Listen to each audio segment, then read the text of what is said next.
moi, je suis comme, cool, tu sais, je peux me lever par là, c'est correct. C'est comme une poignée, que tu utilises pour avoir accès au toit. Ouais. Quand tu mets des trucs sur ton toit. En mettant ton pied sur la roue, tu peux te tenir là puis avoir accès au toit.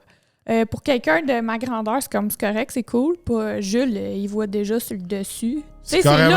En tout cas, si vous êtes grand comme moi, c'est carrément inutile. Là. Moi, sans monter sur le pneu, je touche déjà au toit, je touche déjà la poignée en haut.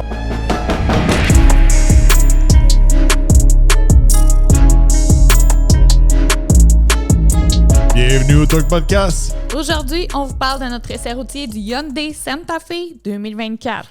Oui, un modèle qui a beaucoup changé avec le temps. Nouveau design, nouvelle vocation. On n'a plus le Santa Fe qu'on avait auparavant.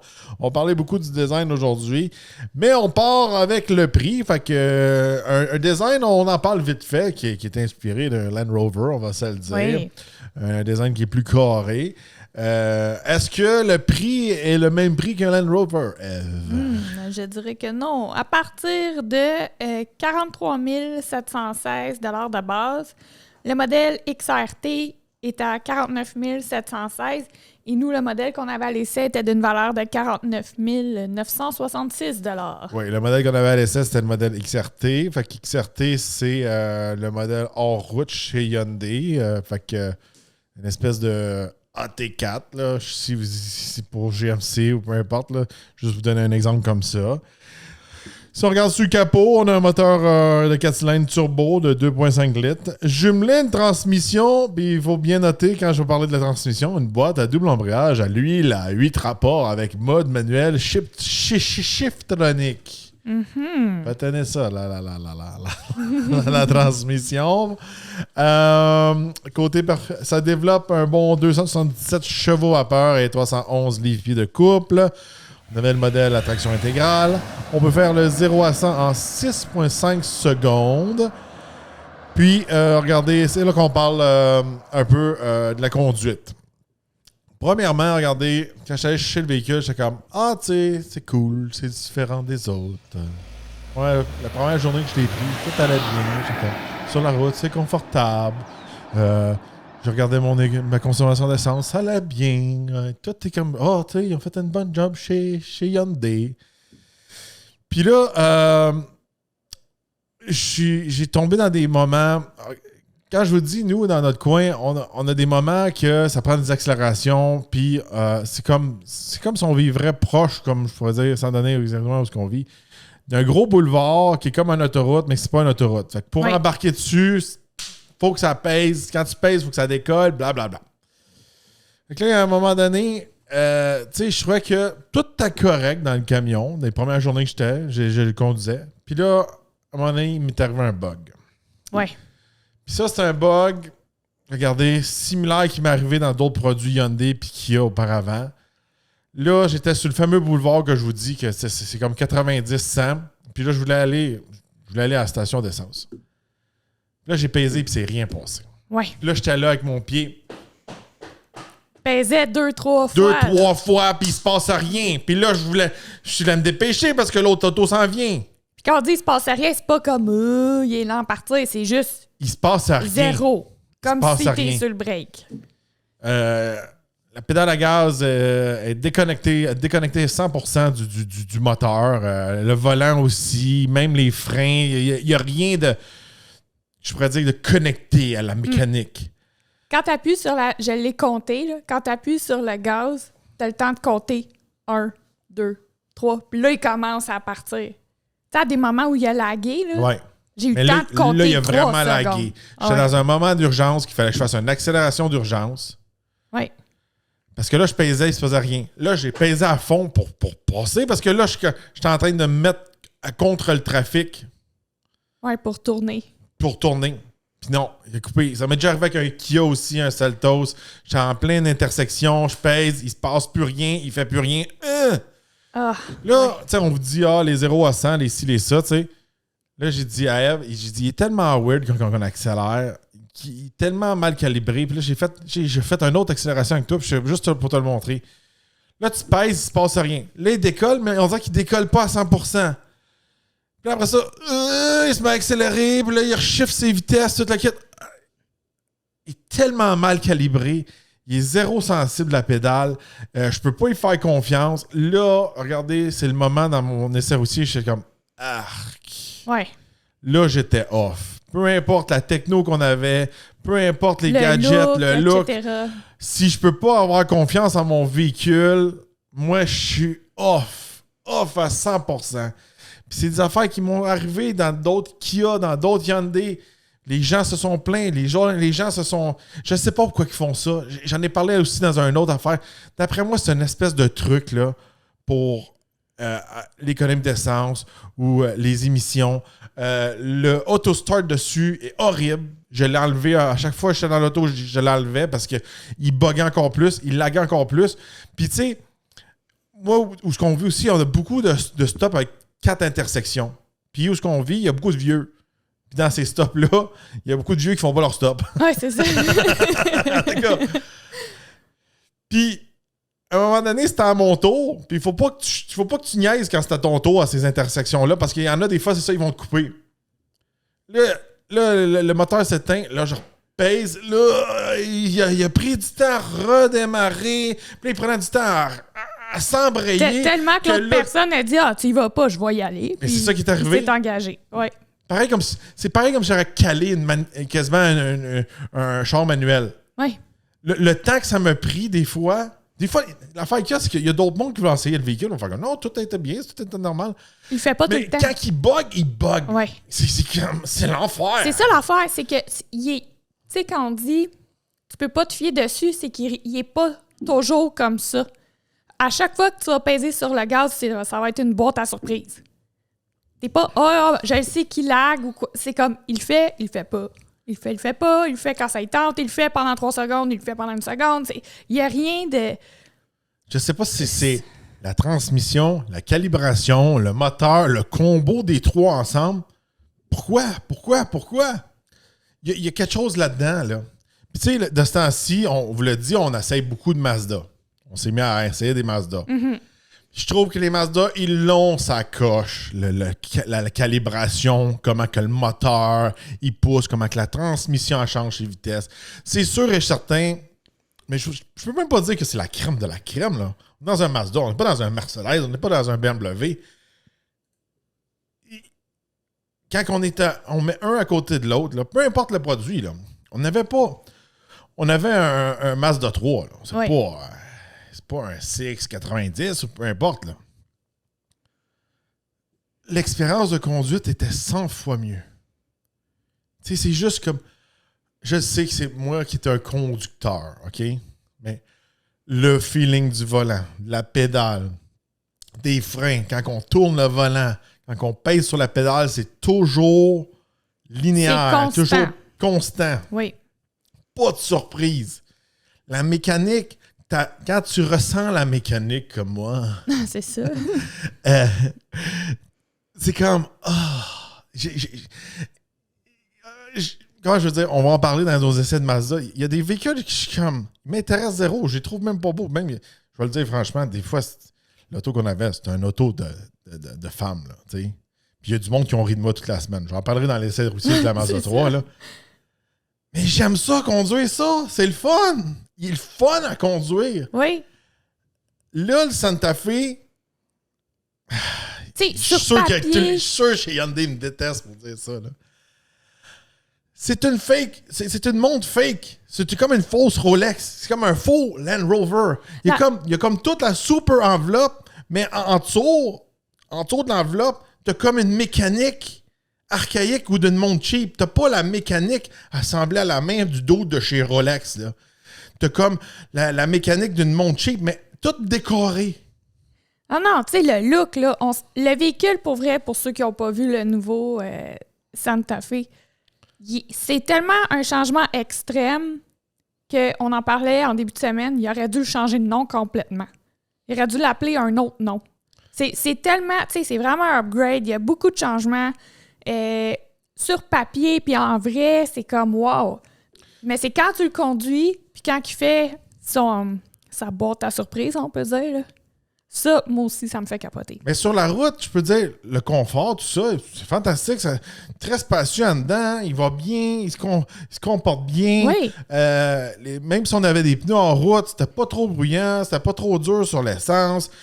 Le véhicule est agréable quand on roule avec. Mais c'est juste qu'il roule. C'est juste qu'il est déconnecté. Il est juste comme... Il y a des bugs, puis t'es comme...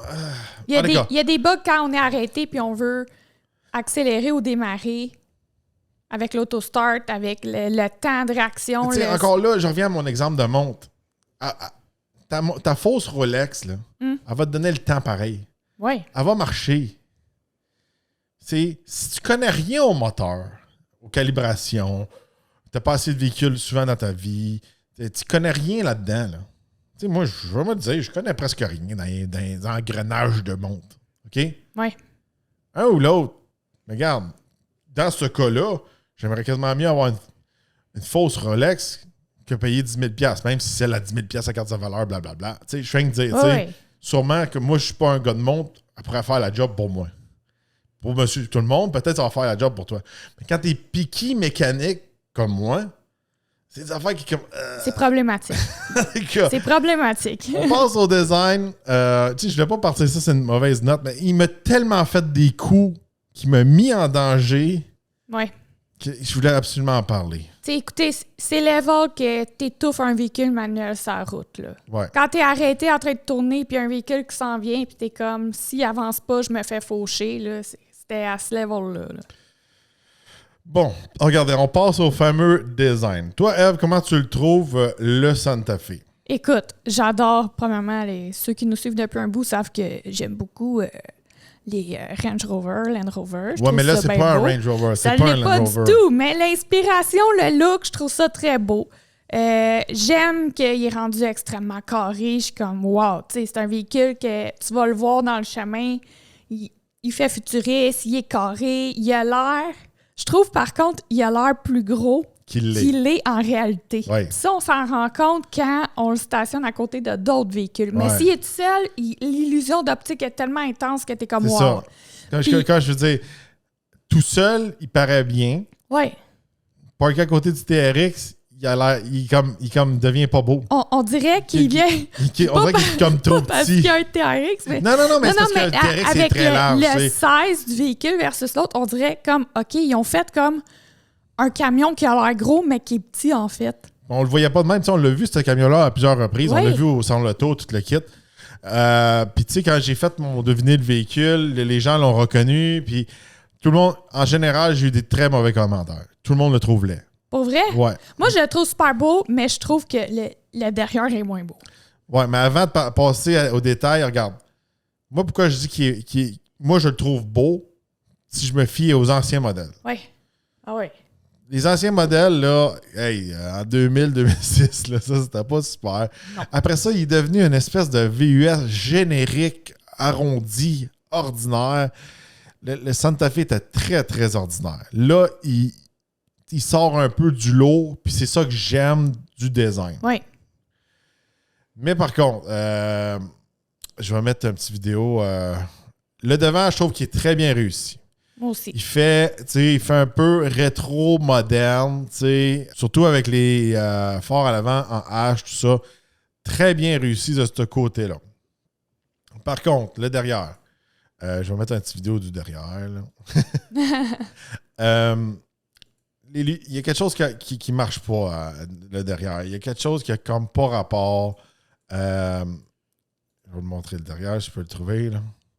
Tu sais, de côté, il est écœurant. Là. Les lumières sont trop basses. C'est weird en arrière. Les lumières devraient être où ce qui est marqué Santa Fe. OK, puis qui continue sur le côté. J'aime pas ça non plus. Le derrière, à mon avis, à moi, le derrière, il est raté. Je le trouve pas beau. Les grosses lettres Santa Fe, ça non plus. Peut-être qu'ils veulent faire style un peu plus camion, mais je trouve que c'est pas nécessaire. OK, je le vois un peu. Je vais expliquer, moi, ce que je vois de pourquoi, qu'est-ce qui accroche dans le design. Ils ont comme empilé. Tu comprends-tu? Alors, regarde où il y a le logo Hyundai puis c'est marqué Santa Fe en dessous. On dirait quasiment une tailgate de pick-up. Il aurait fallu que les lumières soient à chaque côté, tu comprends? Là, ils les ont mis en dessous. Ils ont mis les lumières avec le Santa Fe, avec le logo par-dessus, avec la grande backglass. C'est comme... Les lumières sont trop basses. Il y a quelque chose qui marche pas. C'est ça, je t'ai dit. C'est comme... Il aurait fallu que les lumières soient à côté comme... Tu sais, des logos puis du logo Santa Fe, chaque côté. Faut que t'échanges ça. T'enlèves la patente sur le côté, tu remontes les lumières, tu mets Santa Fe en petit, pas en gros, juste sur le côté ici, puis un extérieur là. Ça serait parfait. Ça, t'as un gros logo, un gros Santa Fe, puis en dessous des lumières. Après ça, le bumper, non. Bon, là, le modèle qu'on avait à l'essai, c'était le modèle extérieur. Fait que c'est sûr, certains, on avait des roues plus hors route, des roues noires, puis il était vert comme ça. Tu veux qu'on parle des riggins? OK. Sur le côté, il y a des choses où on peut mettre nos mains pour s'accrocher puis monter sur le pneu. Juste d'un bord. L'autre bord, il marche pas. Bon, juste d'un côté. Au début, j'étais comme, il est-tu jammé? Il marche juste pas. Je pense juste que du côté conducteur, ils l'ont pas mis pour une question de sécurité quand t'es parqué sur le bord de la route. Ah, d'après moi, c'est ça. Puis en tout cas, moi, je suis comme, cool, tu sais, je peux me lever par là, c'est correct. C'est comme une poignée, que tu utilises pour avoir accès au toit. Oui. Quand tu mets des trucs sur ton toit. En mettant ton pied sur la roue, tu peux te tenir là puis avoir accès au toit. Pour quelqu'un de ma grandeur, c'est correct, c'est cool. Pas Jules, il voit déjà sur le dessus. C'est carrément... En tout cas, si vous êtes grand comme moi, c'est carrément inutile. Là. Moi, sans monter sur le pneu, je touche déjà au toit, je touche déjà la poignée en haut, une poignée sur le côté. C'est une poignée pour farfadet. Ben, en même temps, merci, moi je m'en servais. Mais écoute. T'en sers pas, t'as rien à faire sur le toit. Non, mais admettons que je m'en serais servi, tu comprends, parce que j'étais plus petite. Mais encore là, c'est comme un gadget qu'ils ont mis en look sur un véhicule qui a l'air massif, mais que finalement, tu sais, qu'est-ce qu'on disait tantôt, il est pas si gros que ça. C'est faux. C'est des gadgets pour faire parler. C'est des gadgets pour donner un look aventure. Un look aventure, un look Range Rover. Tu sais, qu'est-ce que ça fait en hiver? Qu'est-ce que ça mange? L'eau, elle rentre-tu là-dedans? La neige, elle rentre-tu dans cette affaire-là? C'est une patente qui va être du trouble avec le temps que tu vas jamais t'en servir? Garde. Je pense que c'est tout. C'est des affaires de marketing pour faire parler du camion. Oh, regardez, j'ai fait ça. Puis, ou que tu fais un TikTok puis tu n'as pas d'avis sur les véhicules. Puis là, tu montres, je peux mettre ma main là. C'est fantastique quand je fais du overlanding. Tu sais, c'est comme... Tu sais, ceux qui font des walk... Moi, j'appelle ça, en bon terme de char, c'est faire des walk-around de salesman, mais que tu fais de la publicité puis tu n'as pas d'avis. Tu sais, c'est comme... Ouais, tu fais juste un walk-around, tu présentes ce gadget-là, c'est cool, mais... Dans la vraie vie, est-ce que c'est utile? Tu sais, on veut voir le review, on veut pas juste acheter le produit. C'est bon pour le walk-around du TikToker qui n'a pas d'avis ou le Go Dealer. Mais en général, comme je dis, moi, je trouve que c'est vraiment une amélioration puis il se démarque des autres. Moi, je le trouve vraiment beau. Puis je trouve que, tu sais, de plus en plus, Hyundai sont bons pour ça, d'avoir des modèles cool. À mon avis, à moi, par exemple, c'est des modèles qui vont sûrement peut-être mal vieillir. Hyundai n'ont plus vraiment d'identité, à mon avis, à moi. Oui, peut-être qu'ils font leur espèce de rétro futuriste présentement. Est-ce que c'est une recette avec le temps qui va être successful? Mais tu sais, quand on revient à mon image tantôt quasiment du Santa Fe, on voit que d'une année à l'autre, là, le fameux Santa Fe, mais il n'y a pas d'identité. Tu vois qu'il peut changer du jour au lendemain, puis c'est pas grave. Ça, c'est quelque chose que... j'ai-tu skippé mon affaire? Pour certaines marques, c'est important, puis Hyundai, ça, ils l'ont jamais eu. Ça me dérange pas. Mais tu sais, l'affaire qu'il y a, c'est que ça devient comme... Je pourrais dire plus des véhicules jetables. C'est pas négatif quand je dis ça. C'est juste que c'est comme. Ils n'ont pas d'identité. Ouais. C'est comme. La part du monde va regarder ces véhicules-là. Puis qu'est-ce qu'ils ont en commun, à part le nom? Te reconnais-tu l'évolution du Santa Fe avec le temps? Non, ils l'ont changé. Ça fait 25 ans qu'il existe, là. Ouais. C'est comme. Mais tu sais, encore là, c'était tout le temps un genre de VUS arrondi, qui a évolué avec le temps. Là, c'est complètement transformé. Moi, j'aurais mis un autre nom. L'affaire qu'il y a, qu'est-ce que je veux dire, c'est que des fois, ça peut faire ça, là. Je dis pas que c'est ça qui va être le cas, mais tu sais, sais, mettons que tu as un Santa Fe 2018 à comparer du nouveau. Si le nouveau est vraiment successful, lui, il va vraiment manger la claque côté valeur de revente. C'est sûr. Parce que c'est rien comme le nouveau. Non. C'est comme, c'est pas comparable. Je te donne un exemple. C'est peut-être pas comparable, mais tu sais, faut se baser là-dessus. Tu sais, mettons, tu regardes un Yukon ou un Escalade. De l'ancien au nouveau, c'est facile à reconnaître. Tu es capable de dire ça, c'est un Yukon, ça, c'est un Yukon. Là, tu regardes les vieux Santa Fe, ces affaires-là. Ah, c'est-tu un Tucson? C'est-tu un autre nom? C'est-tu un ci? C'est-tu un ça? Il y a tellement trop changé que tu sais. Puis là, plus... il a grossi, il a rapetissé avec le temps. Puis tu comprends-tu ce que je veux dire? Oui. Tu sais, comme. Tu sais, les meilleurs là-dedans, c'est comme, mettons, Porsche ou BMW. Eux autres sont bons pour garder une espèce de look legacy, tu sais. Oui. T'as une identité. Tandis que chez Hyundai, c'est une marque qui n'a pas d'identité. Ils peuvent tout changer de toutes les bases. C'est comme pas une croissance linéaire. Non, c'est pas grave. Mais c'est juste, tu sais, faut le garder en tête. Là. Oh, oui. Par la suite, on passe à l'intérieur. Moi, j'ai vraiment aimé l'intérieur. J'étais vraiment content. Tu sais, l'affaire qu'il y a, là, vous allez dire, il déteste ça. L'affaire qu'il y a, c'est pas ça. Quand j'ai conduit au début, j'étais comme, wow, c'est vraiment un bon produit, c'est une bonne affaire. J'étais déçu qu'il me fasse son coup de pédale, là, puis ses bugs, puis toute l'équipe. Parce que, overall, c'était vraiment un produit que j'aimais beaucoup. Oui. Je vais te mettre la petite vidéo de l'intérieur. Là, il y a un bel intérieur blanc. C'est pas ça qu'on avait. Non, on avait l'intérieur noir de mémoire. Oui. L'intérieur était super spacieux, vraiment bien fait. Le parfait mix en technologie, pratique, simplicité d'utilisation. C'est rare qu'on le retrouve, ce mix-là, de nos jours. Oui. Tu sais, même, on avait deux endroits pour déposer les téléphones, facile d'accès, puis 2 ports de recharge. Encore une fois, tu sais, pour les changements de avancer, reculer, tout ça, direct à la colonne. Oui, ça qu'on va très tourne bien, instinctivement. On n'a pas besoin de regarder. C'est pas un bouton qu'on doit se tourner, regarder ce qu'on fait. On l'a instinctivement. Tout est comme wow. Le volant est beau. On n'a même pas de signe Hyundai. À l'intérieur, tu mettrais plein de gens qui ne connaissent pas l'automobile. Tu les mettrais à l'intérieur de tout ça. Ils ne sont pas capables de dire que c'est un Hyundai. Ils ne sauraient même pas ce serait quoi. Ils seraient à l'intérieur de quoi. Ils ne pourraient même pas identifier c'est quoi exactement. Tous les matériaux sont modernes. Même les poignées dans les portes, je trouvais ça cool. Oui. Le design continue ici. Les sièges étaient confortables. Il y avait en masse de place. Il y a même du rangement en dessous du siège juste ici. Un peu comme un modèle électrique.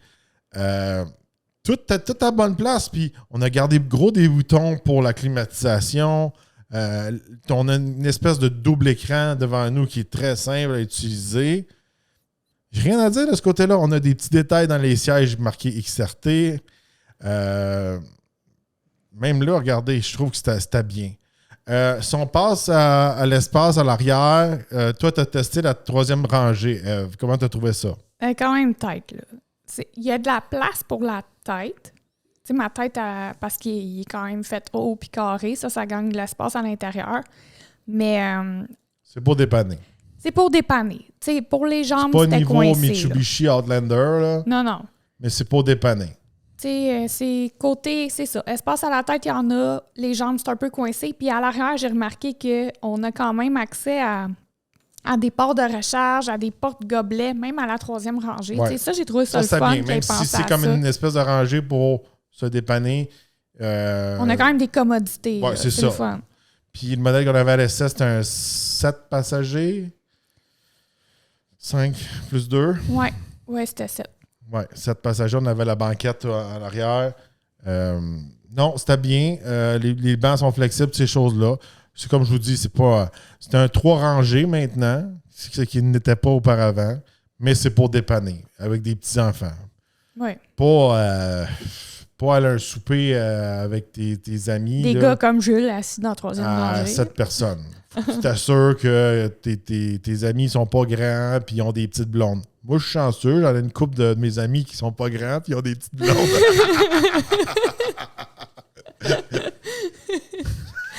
Hey. Oui, je ris, mais je sais de qui parle.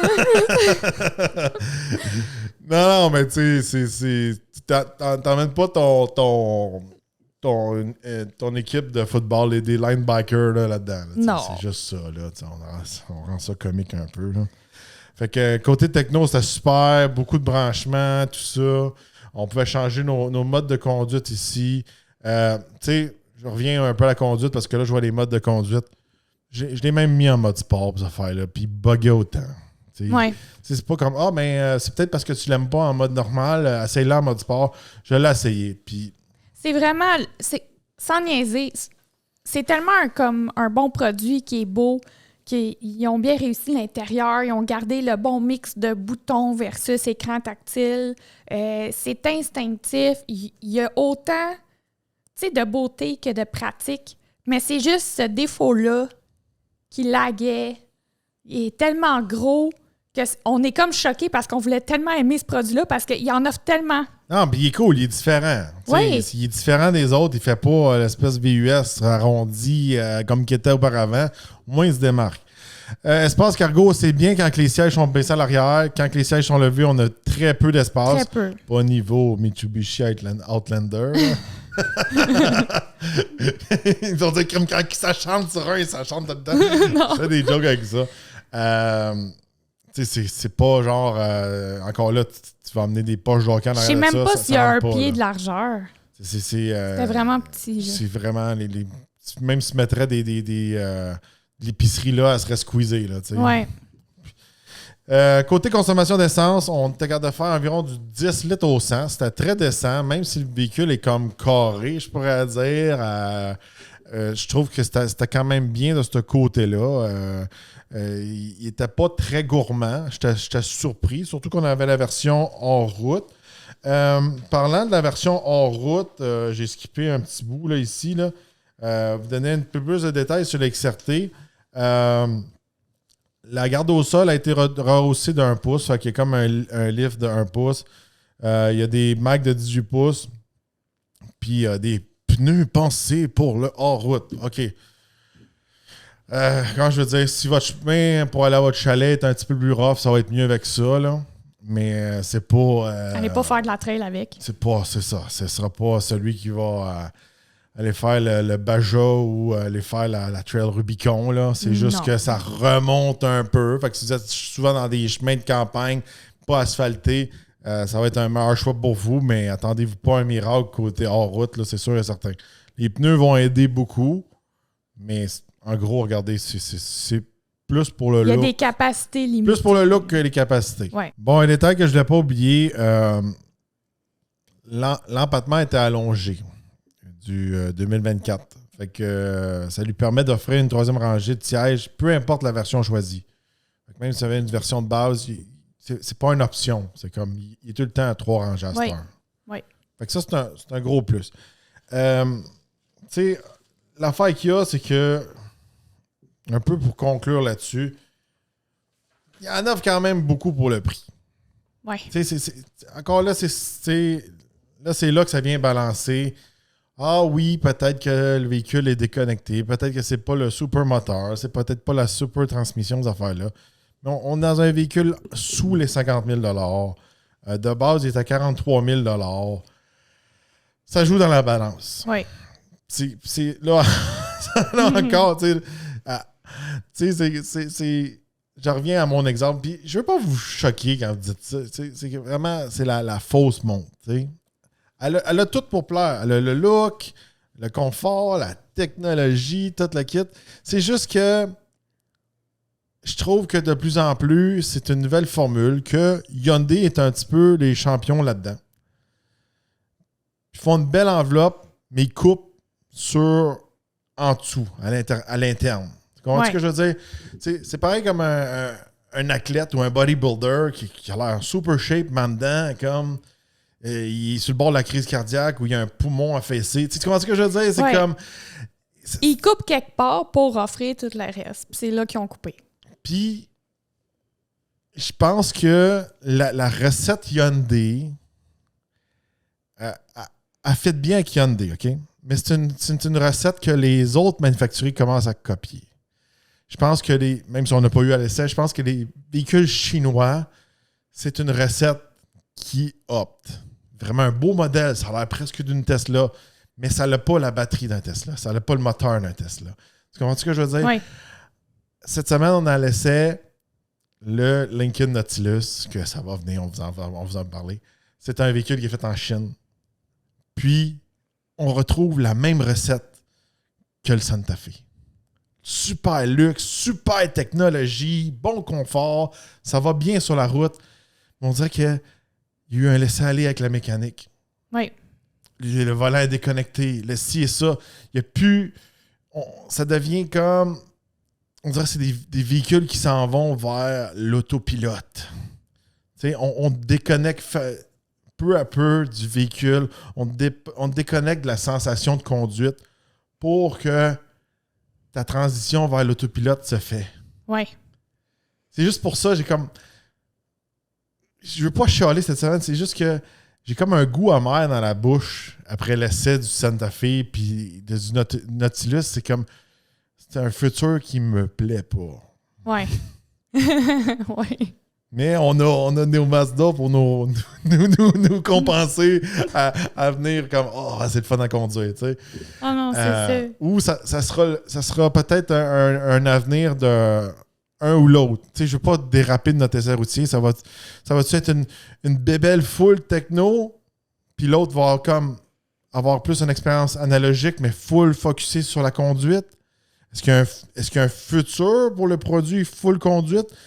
Parce que de plus en plus, les gens ne veulent pas avoir leur permis de conduire, ils veulent éviter de prendre un auto. Ouais. Ils vont se concentrer plus sur la techno, où il y a encore un marché de gens qui aiment conduire, ou c'est moi qui s'en viens vieux? Toutes ces questions. Non, mais tu comprends ce que je veux dire? Non, je le comprends. Puis on le voit, puis on le ressent. Puis l'affaire qu'il y a, tu sais, il y en a qui disent « Ah, voyons. » Tu sais, les gens qui nous écoutent parler, ils disent peut-être « Ah, vous chialez de ça. » Mais écoutez, on teste des véhicules chaque semaine. Là. Souvent 2 véhicules par semaine.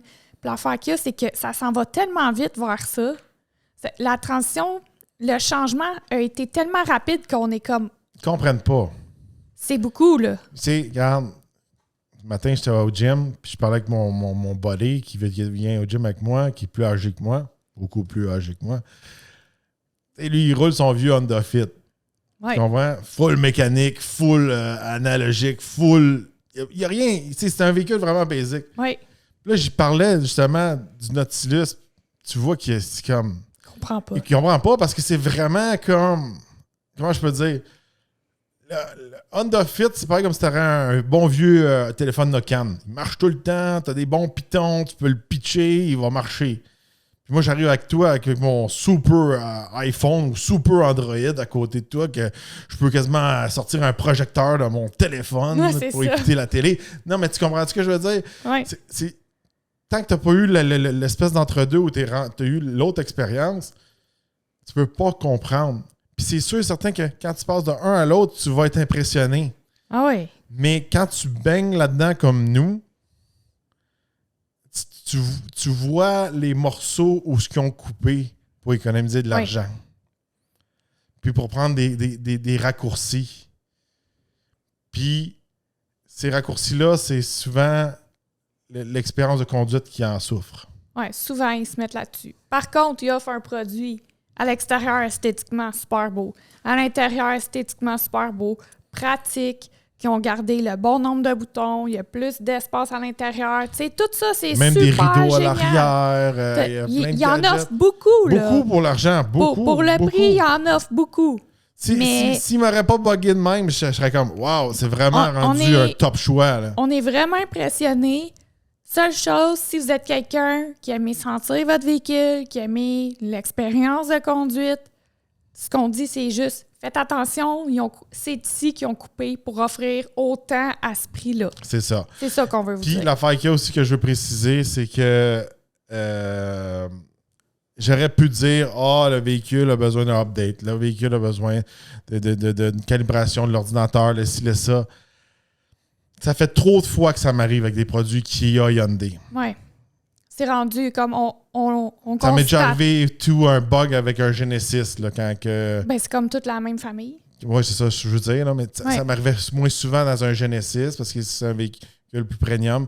Mais il m'est arrivé des bugs quand quand je le mettais à reculons, il se mettait pas à reculons, puis d'autres affaires. Ouais. C'est tout du peaufinage, de calibration, de moteur, de mécanique que on dirait que c'est un petit peu comme... C'est là. Puis, c'est pour ça que je veux finir là-dessus. Hyundai sont bons avec l'électrique, ces affaires-là. Le Santa Fe, il serait 100 fois mieux s'il serait électrique. Puis je suis pas pro-électrique, là. Non, mais tu sais quoi? J'aime mieux un pas pire électrique ou un bon électrique que un moteur, une transition puis une calibration qui a été un peu laissé aller ou qui est il y a trop de restrictions pour les émissions puis là, ils sont obligés de l'handicaper. J'aime mieux un électrique tant qu'à ça. Oui. Mais tu sais quoi? Moi, je me l'ai fait demander. Ah, c'est-tu un véhicule électrique? Parce qu'il y a tellement un look futuriste, on dirait. Tu sais, les gens pognent un 2 minutes. Il est électrique ou non? Tu comprends? Mais on dirait, tu le dis, puis je suis comme, il aurait fité électrique. Tu sais, puis moi, ça, c'est un peu... Je reviens à mes montres. C'est un peu comme une Apple Watch, mais avec un genre de mécanisme dedans, un peu. C'est ça. Au lieu d'être 100% à batterie, genre. Ouais. Mais tu sais, pour quelqu'un, puis je veux finir là-dessus, moi, pour quelqu'un que, je m'en fous un peu, tu sais, de sentir mon véhicule, puis moi, je veux juste comme un bel espace qui paraît bien, qui est pratique, puis qui est quand même confortable à rouler un coup qui est parti. Ouais. Non, mais écoute... C'est le truck qui partait pas. Non, un coup qui est sur son allée, là, tu comprends ce que je veux dire? Mais sans niaiser, allez voir, ça vaut le coup d'œil, là. Pour le prix puis tout ce qu'il offre, là, c'est correct. Mais si vous êtes un puriste mécanique comme Jules, vous allez peut-être vivre une petite déception. Oh oui. Puis,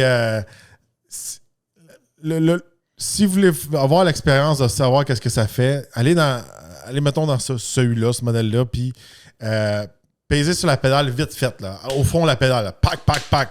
Pesez 2-3 fois bien vite, il va rien se passer. Même là, à un moment donné, même quand j'étais sur le chemin, je l'ai clenché, il s'est rien passé. Ou à un moment donné, j'ai comme donné un coup de gaz, mettons, vraiment vite, mais j'ai lâché tout de suite. Là, il est nu tout fucké. Là. Il était mélangé. Là, il savait plus quoi faire. La transmission, en fait. Là, je suis comme... c'est comme... Ouais. Comment je là, dis? essayez ça dans la rue, là, pas dans le stationnement. Là. Jules m'a dit que je pouvais peser, il se passe rien. Puis... Ben, c'est pas grave, il se passe rien. Moi, je sais, mais c'est pas comme... juste en cas, là. C'est pas comme si t'allais accélérer en fou. Là. Non, ça n'a pas tellement de power. C'est comme les avertissements de protection, comme chez McDo. Attention, votre café est chaud, puis ne vous mettez pas la paille dans l'œil. En tout cas, alors, dites-nous dans les commentaires comment vous le trouvez, le nouveau Santa Fe. Est-ce que c'est... votre tasse de café, est-ce que vous aimez ça, ce look-là, ou c'est pas pour vous? Et n'oubliez pas de partager et liker la vidéo. Et on se retrouve dans un prochain podcast.